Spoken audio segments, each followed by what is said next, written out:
line. So yeah, let me know if you want to see a review of this kit, and I'll see you guys maybe a few more months in the next video. I'll see you guys soon. 6 months later. What's up everyone, this is Time Fos, and it's been like 6 months since I posted that video. Now, let's take a look at the Gundam Age-1 normal. Psycho Part 2.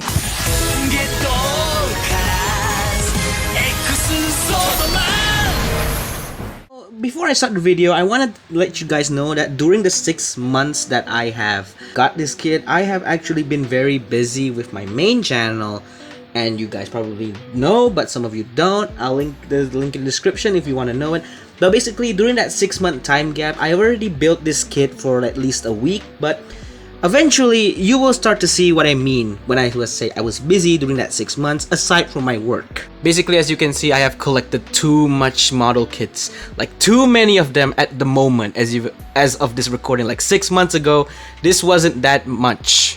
And I've also collected these guys as well. And of course, I have got a new setup, which is why you see this nice wooden table, aside from that top of the refrigerator I used to do my reviews with. But anyway, so the Age-1 normal is one of those high-grade model kits that I have to say right now, you should buy. Not only it looks really good, but it also feels really good. And to top it all off, this is a kit from 2012, and for 2012 standards, this is really damn impressive. Now, of course, I have done a lot panel lining this kit. I have tried to clean the nub marks a bit before I did the review of it, and I have used all of the stickers, and I will point out what parts are the stickers. So the few stickers I did use for the Age-1 is these eye stickers and this head camera stickers, and of course this A in his chest. I also used the back camera sticker because I don't feel like I'm gonna be able to paint this thing. The next few stickers I did use were these kneecap stickers because these parts are not black, these are made of stickers. You can easily paint this if you want to, by the way, but I'm a lazy person, so I just use the stickers.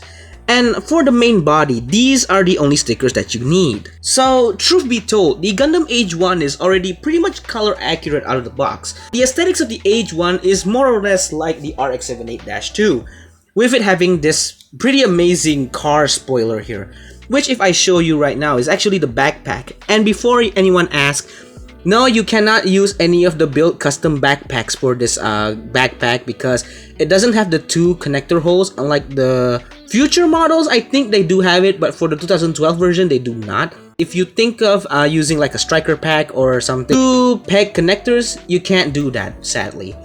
But if you're a customizer, you probably can do that.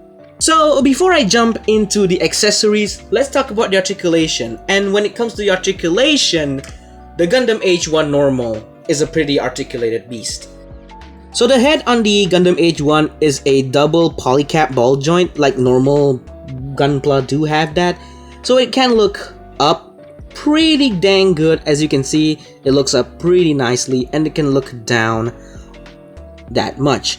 You can also rotate the head a full 360. The color does not get in the way. And I had to mention that these gray parts are not stickers, these are separate pieces. Pretty good there, Bandai. The shoulders here are not your typical ball joint, they are a peg system. As you can see here, there's a polycap in there which connects to this part, and this peg connects to a polycap in the shoulder. And the shoulder pad is separate, so yeah, you can post this separately. Now, what kind of articulation that gets us is actually pretty amazing. As you can see, this part raises up from that peg, and it is pretty good. It can also move forwards a little bit, but not that much. Then again, most Gunpla who use the polycap normal style won't get that much. Some do, but this one doesn't. And the rotation is not hindered. Unless you bump with the spoiler, of course it's gonna get hindered. The outwards movement, plus with that special joint there, you can get the arm pretty high up, and that's not even dislocating it from the peg. The bicep swivel is pretty impressive. It's not hindered anyway. You can get full swivels here. The bend at the elbow is a double joint, so there's the first joint and there's the second joint. Double jointed elbows are pretty much the godsake of the high grade line, and that's pretty cool. Of course, these parts here, the hands, are standard ball joints. They can wiggle around, although they are pretty loose on my copy. But they're not too loose, so they can easily pop back in. You can tighten that up if yours are loose. The waist is the typical 2 ball joint system, so they can move like this. They can rotate a full 360 because these side skirts and front skirts do not impede the movement.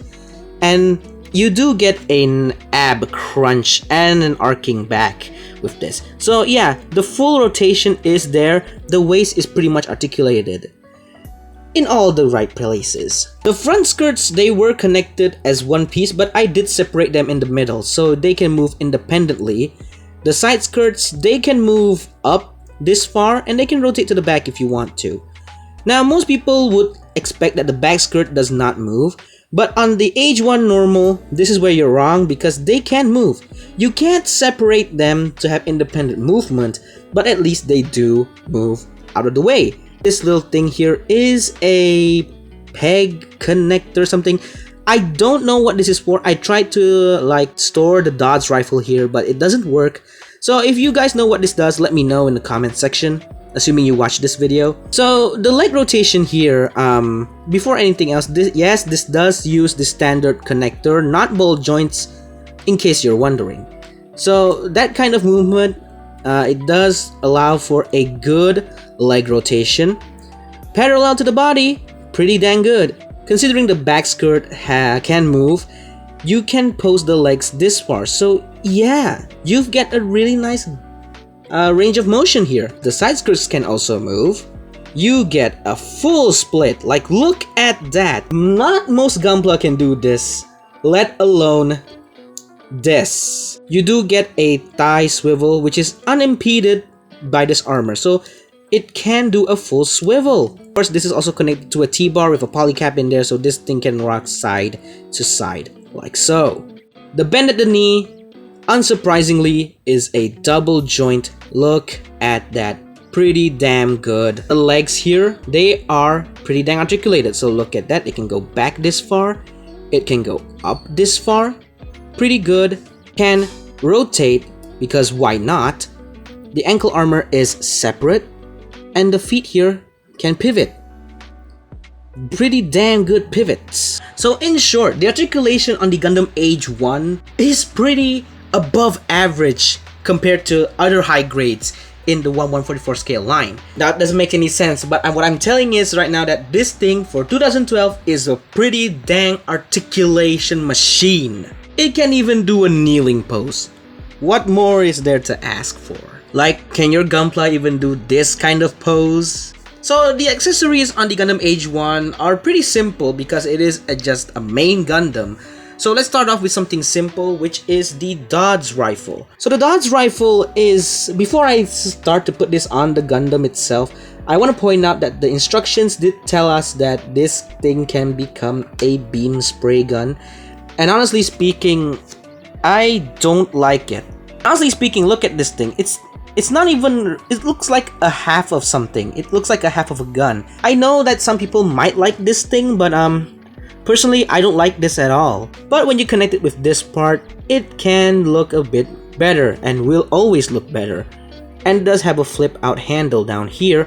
And if you want to, you can actually reconfigure this into a much more different shape.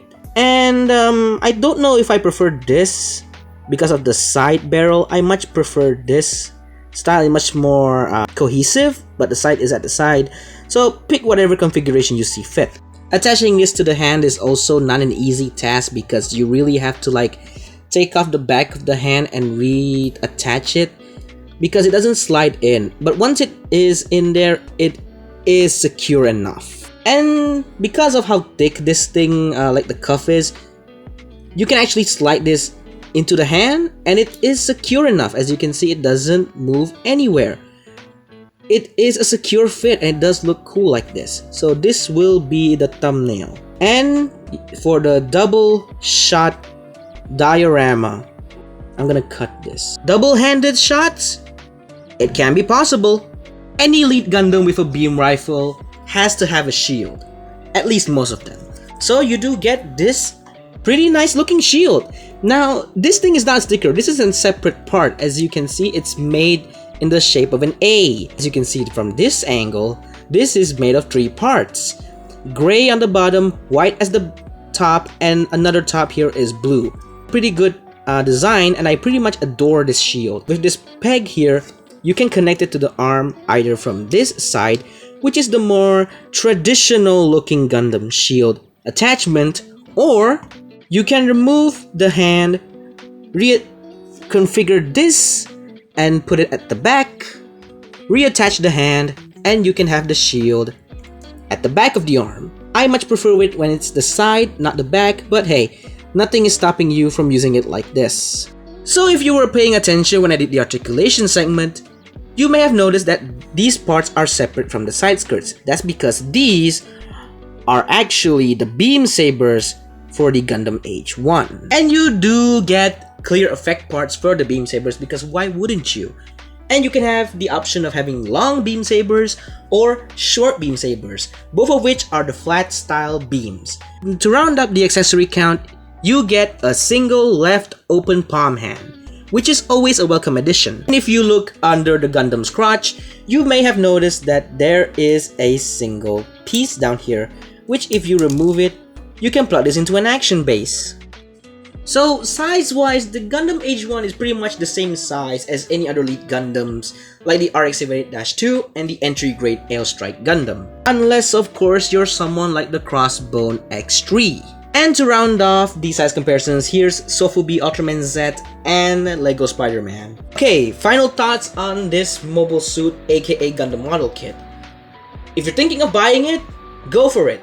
Because this is a kit from 2012, but it's pretty much color accurate, it can pose like a storm, it has decent accessories which are fun by the way, and overall, it's a pretty good looking mobile suit. Now sure, some of you may not like the Age-1 from the get-go, but I personally do not hate the Age-1. I haven't watched Gundam Age, but I like it because it's very poseable, it's pretty colorful, it's a lead Gundam by the way, and for this kind of price, like below the 2000 yen spectrum, below the 1500 yen spectrum, this is a pretty bang on articulation machine. And if you can find one for a pretty decent price, I'd say go for it. And you won't regret it because this thing is pretty much a perfect package, in my opinion at least. Let me know what your opinion is on the high grade if you own it. But for those who don't, pick it up and I can guarantee you, you will have a fun time. Anyway, this was Time Fos. I finally did the review and I probably will do more reviews in the future, so I'll see you all soon. Take care everyone.